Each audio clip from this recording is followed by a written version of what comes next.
Assalamu alaikum and welcome back to accidentalmuslims.com. Am I supposed to be screaming? Okay. Okay, so today we have with us comedian Altaaf Sayed and Amir is with us. Khalil's also here. Assalamu alaikum, shukran for joining us. Wa alaikum salam. It's nice to be here and thank you for asking me to come in. Sorry if I was supposed to jump in there. But thank you for having me. Okay, so we're going to get right into it. Tell us about yourself. Who is Altaaf Sayed? Cool. So, salam everybody. My name is Altaaf Sayed, which sounds very similar to how I get up on stage. But my name's Altaaf. I'm a 34-year-old Cape Town boy. Grew up in Cape Town, and now I find myself doing stand-up comedy. I wasn't always a stand-up comedian. Not just an average stand-up comedian, I'm also a disabled stand-up comedian. You guys can see the crutches over there. So if you see a young guy in crutches, it's probably more often than not me. But yeah, I'm back in Cape Town after previously working in corporate for a few years, and then found myself doing stand-up comedy and following that journey, and I'm 3 years down the line. Doing my first one-man show at the Baxter soon. So yeah, that's in a nutshell who I am. In a nutshell. Congratulations on the new show. Shukran. We used it earlier on your birthday, so it's a very special one. Yeah, so it's on the 27th of February at 7:15 at the Baxter. Part of the whole Mother City Comedy Festival happening at the Baxter. So you guys should find me on social media and go buy tickets because it's going to be funny. It's going to be funny. So also tell us a little bit about growing up, the younger version of you. What led you to comedy? It's so growing up, right? I'm the only son of my two parents who are still alive, alhamdulillah. I have two sisters. So obviously I grew up with two older sisters, which we can all imagine would be a little tough on a young guy. I have two older sisters. Yeah. Two older sisters. Yeah. It's crazy, eh? But they teach you a lot, nonetheless. At the end of the long road. But so yeah, I grew up with my two sisters, and one of the things my sister always reminded me about was that I don't know where we got it, but there was this thick joke book that I used to run around the house with and irritating my sisters by trying to tell them jokes. After growing up, I went to varsity. At varsity, it was the rise of Facebook, and we all started Facebook groups, and I started one called It's Dry But You'll Still Laugh, which is basically a group for lame dad jokes. Yeah. And weirdly enough, I went to go watch comedy in Joburg when I was working there, but then only when I came back to Cape Town did I, find myself actually doing it.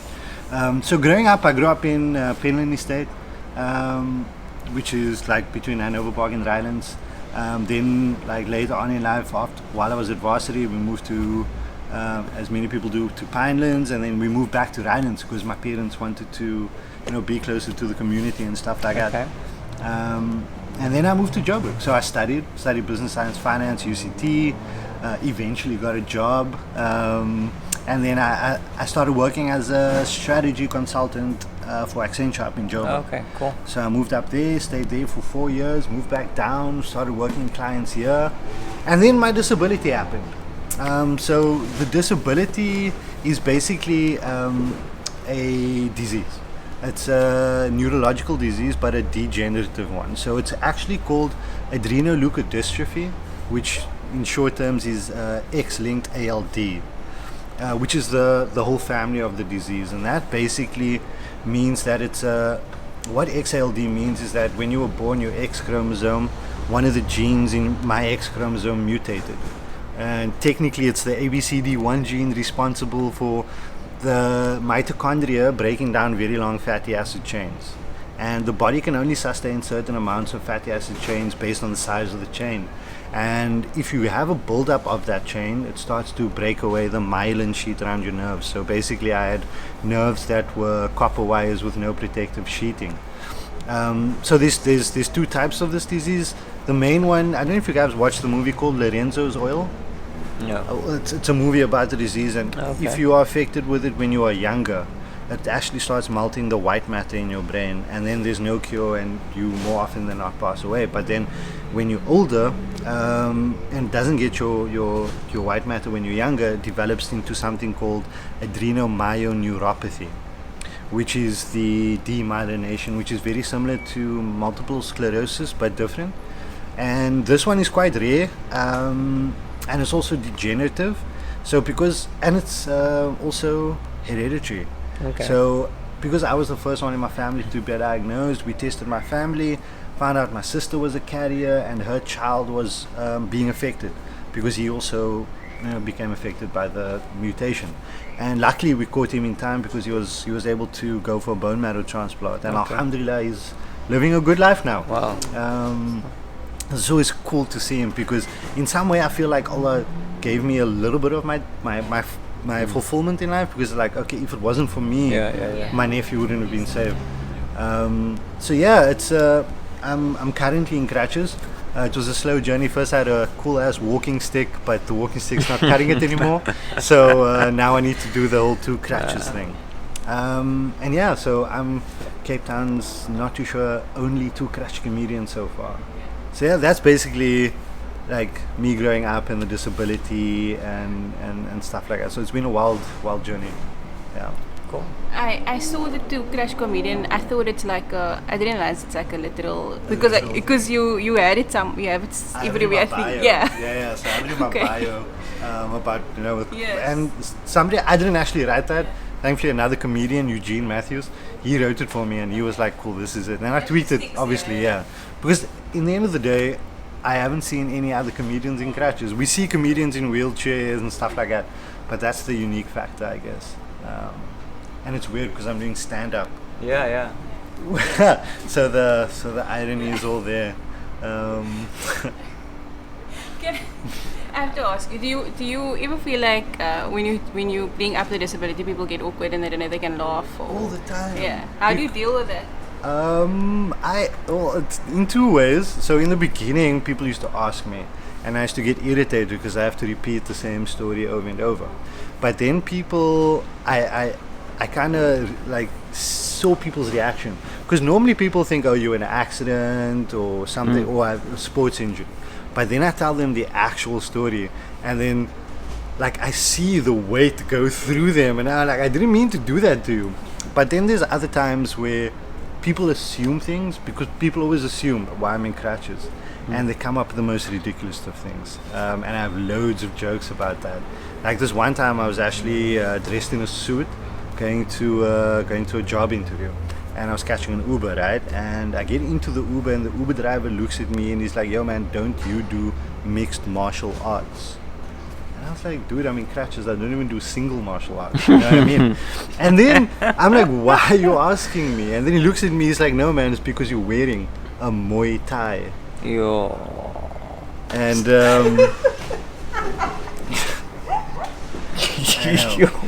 I know. I don't know if you guys saw the Voice headlines last week, Wednesday, of the disabled comic and his lame jokes.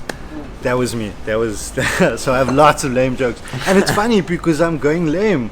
So I mean, my life is filled with so much irony. So every joke I tell will essentially be lame, and it's a funny truth. It's a funny truth.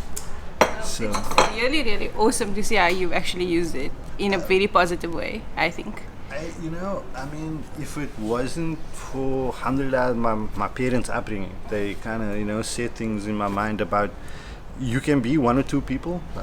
You can be the person that can't get over the fact that something has happened, or you can be somebody who solutions because of something happening. And I think I take that from my corporate job, because that's what it was about, like solutioning for businesses. And now how do I solution my own outcomes? And honestly, the only way you can be is positive. And Allah knows best. Like, as much faith and trust in Allah and your creator is the only thing you actually have to and a positive attitude, because things happen for reasons. We don't know the reasons, so tawakkal to Allah. And that's one of the things my dad always and my mom always try to teach me. So, So were you always positive? No, look, I'm not always positive. There's times where I'm sad. There's times where it gets to me where I'm like, yo, what's the point of living with a disease where I don't even know how disabled I'm going to become? So the disease is rare, so there's no research into it. So even when I have medical expenses and I wanted my medical aid to pay for it, the medical aid told me that they won't pay for it because there's no research to show that whatever I do is going to help me, even though I feel like it does help me. So those types of things make me sad. And How about your initial reaction when you found out that you actually have this disease?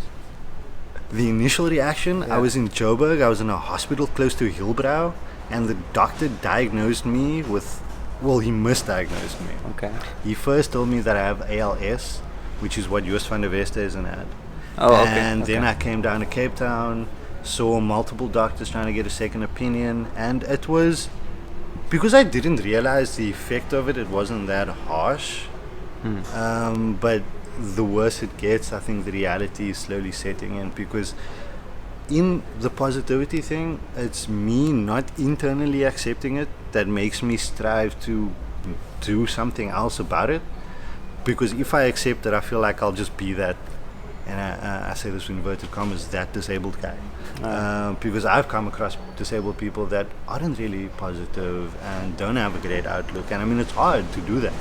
So alhamdulillah, it's not that easy.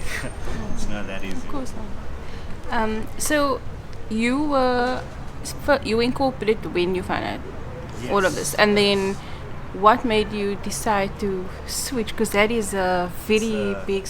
And also, how did you find out? I don't know. Did we miss that?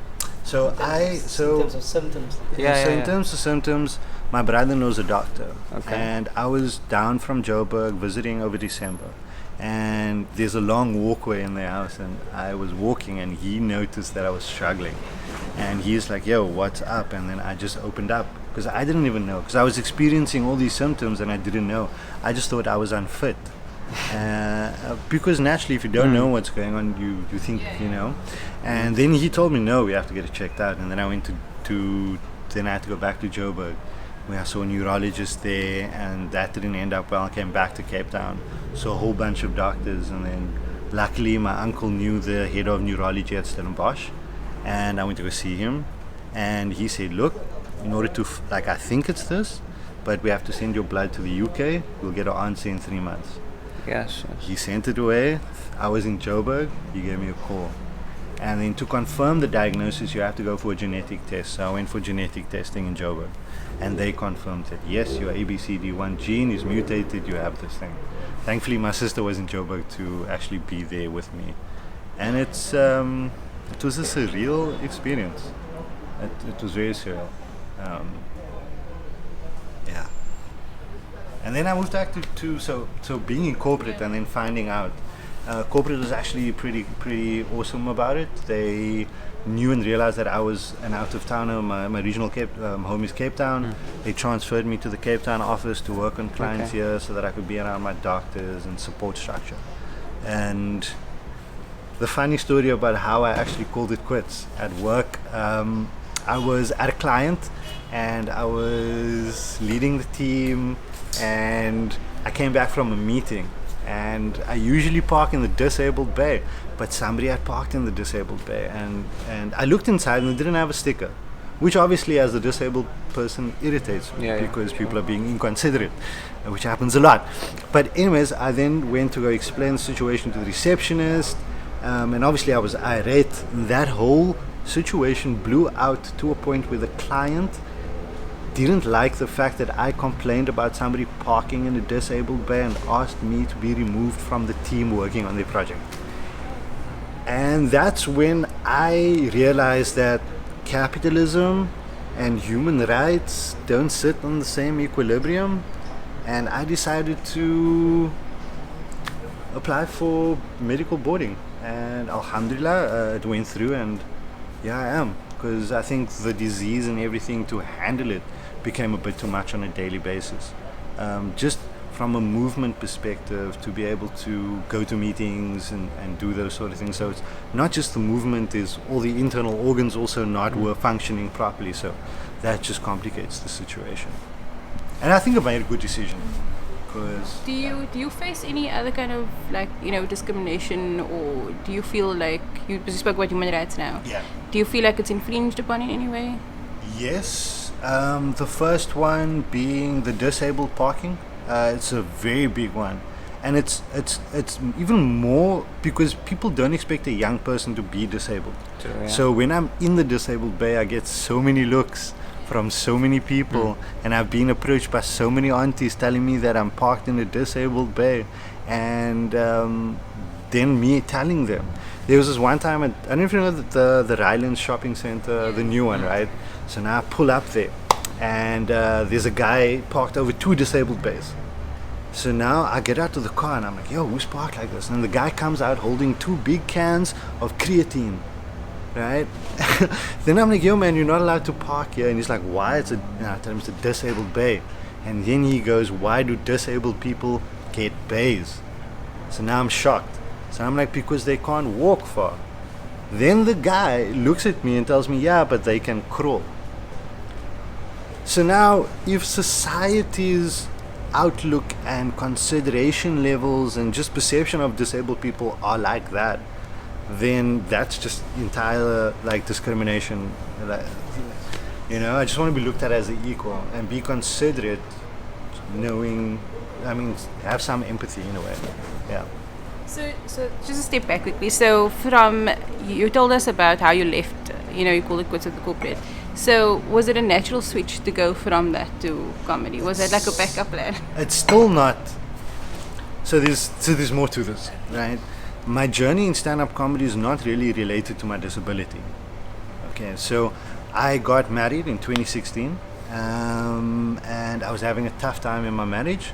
We all know marriage is difficult. And I tried to do stand-up. I told myself, do stand-up comedy as a form of expression, whatever. And then once I did it for the first time, I told my best friend that if I get divorced, I'm going to do stand-up comedy full-time. Lo and behold, I got divorced. And I used comedy as a means to get through it. I just was at comedy every single night, getting up on stage, writing jokes, learning, and all of those things. And alhamdulillah, here we are. So stand-up comedy literally saved my life. And I say that often because when you go through it was the disability plus the divorce. That is emotionally taxing. When people go through those sort of things, sometimes you lose your, I could have ended up being a drug addict or on the streets or somewhere. But I decided, cool, push your energy into this and use that as an expression. You seem to be kind of good at it. And alhamdulillah, here we are. So stand-up comedy, I think, if it hasn't shown me that I'm supposed to be doing it, just that story in itself makes me feel like I'm supposed to be doing it. What has been your best moment on stage so far? Best moment on stage? Honestly, so as a Muslim comedian, we do play different stages. And a lot of comedy happens in non-fully halal instances. And if I could just stop on that also, because often people will come to me and it's like, yo, how can you as a Muslim perform in those places? And the way I grew up about Islam is that you as a Muslim should be able to face any situation or scenario that you're in. It's a test of your faith. If you are scared to go into that situation, then maybe that's a sign that maybe your faith is not strong enough. So I go and I do comedy there. It's not like I want to go there to do other things. So there's the best moment on stage is probably a place in Mitchell's Plain at a place called Premium Sports Bar. And it was a night that I performed with Mark Lotching, and to get about 150 people to knock tables when you tell a joke is a really great feeling. Yeah, it's a really, really great feeling. And to be able to work on a joke, take it through the journey and the craft of stand-up, because a comedian's job is not just coming up with jokes, it's coming up with a concept, refining it, doing it on stage, working it until it's worthy of getting a knock on a table for. And I think the culmination of all of that is a good feeling. Yeah. What is your worst time on My stage? worst time on stage? Probably when people don't laugh, eh? In that moment you feel so insecure, like the world is gonna end when people don't laugh at your jokes. It's one of the you have no self-esteem. Your self-esteem goes out of the window because people aren't. You're putting yourself in a vulnerable state, getting up on stage, and that vulnerability plus people aren't laughing. It's. And then what goes through your mind at that point in time? You just power through it. You realize that that's a lesson, which I don't know. Maybe for me, it's when things don't go wrong. It's a bad thing, but there's something that'll come out of that you can learn and you can improve on. So go through that experience, learn from it, adapt, and then because if you tell the joke once and then die, if you do it again in the same way, then you're not thinking because So that is one of the worst moments. Okay. I mean, we all know the Dave Chappelles and the Seinfelds, and I've listened to stories. They still don't know, they just keep on doing it because, to be honest, getting up on stage is not easy. That's the emperor. But actually having the nerves to get up in front of people, to be vulnerable enough to try and tell them a joke is hard work enough. Sorry, what was the question again? I got a bit distracted. No. That's it. That's enough. I think I lost my train of thought You there. don't know if you made it. You never know. You never know. So I don't even know if I'm funny. We need you guys to come and vote and make recommendations. So you guys need to come make sure and say whether I'm funny or not. You've got an hour slot, assuming you're funny. Well, I mean, here's something else also. So I don't know if you guys have seen standing at the robots, people handing out funny money, and they charge you R2 for that. Yeah. But what I noticed is that in the Cape Flats area, I mean, cool, they do funny money in the affluent area, but nobody's doing the same thing in Athlone or Lansdowne. So I've kind of put together something. It's called It's Dry But You'll Still Laugh, which is basically a bunch of my funny tweet jokes that have made reactions on Facebook, and I put that together to make a compilation, and I give these to guys who stand on the side of the road asking for money, and I tell them, yo, sell this for R2 or whatever you can, you keep the money, and I just really want the exposure.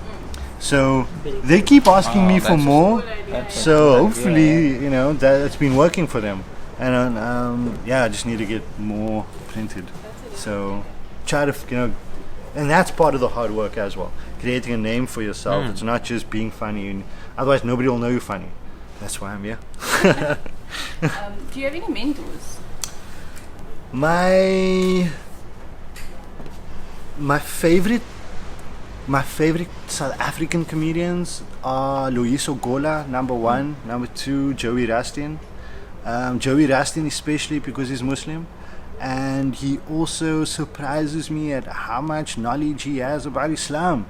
Not just that, but broader than just Islam, and that amazes me. And so those two comedians have a great ability to teach you something and make you laugh, which is what I think is the beauty of stand-up comedy, is being able to teach people something but make them laugh about it as well. And they do it brilliantly. I mean, Loyiso Gola has a joke about white privilege, and I won't spoil, but go find it. And it's really great because it's so succinct and to the point and clever. So those two comedians for me are, and I mean, other comedians have been also, other comedians like Carvin Goldstone from Durban. There's the Cape Town ones, KG Mokhade. So there's been a few. There's the Goliaths in Joburg that have also been wonderful in teaching me stuff. And I always try to learn. You always try to learn. I kind of live by a motto, and it's a saying by Albert Einstein. He said that the imagination is more important than knowledge, because without the imagination you wouldn't have ever gotten that knowledge. So trying to learn and find out more, because we're never perfect. You can always learn more. So going forward with that kind of mentality. What do you see the future like for you? In 10 years time, what do you see yourself doing? In 10 years time, inshallah, I mean, there would be a comedy club in the Cape Flats, southern suburbs region that people would actually come to. Cool, there's one in the waterfront. That's too far. We need to bring it to the people, you know. I would love to own a coffee shop and comedy club one day, inshallah. I mean, so that's where I see myself in 10 years. Other than that, I don't like to think of the future because I have a degenerating disease, right? So I don't, because there's no research. So I don't even know how disabled I'm going to be in the future, and that scares me in terms of the sad moments. So I try not to think of the future. What I'm thinking about now is the 27th of February. And what's the base moment of comedy for you? Like, what's that reason that you do it? The reason I do it, the craft, the journey of taking a concept and working it, and so it's not just me. There's a group of comics in Cape Town, which are also like my peers and my mentors. We have writing sessions where we bounce ideas and we help each other with punchlines and sort of thing. Cool. And taking a concept, going through that, playing on stage, and coming up with a refined joke that actually just works and makes sense in all aspects of like how a joke works is the craft, and that's why I'm doing it. Because I can't move. My abilities in moving is not there. I had a business strategy job, so my ability to think and stuff is there. So I like mental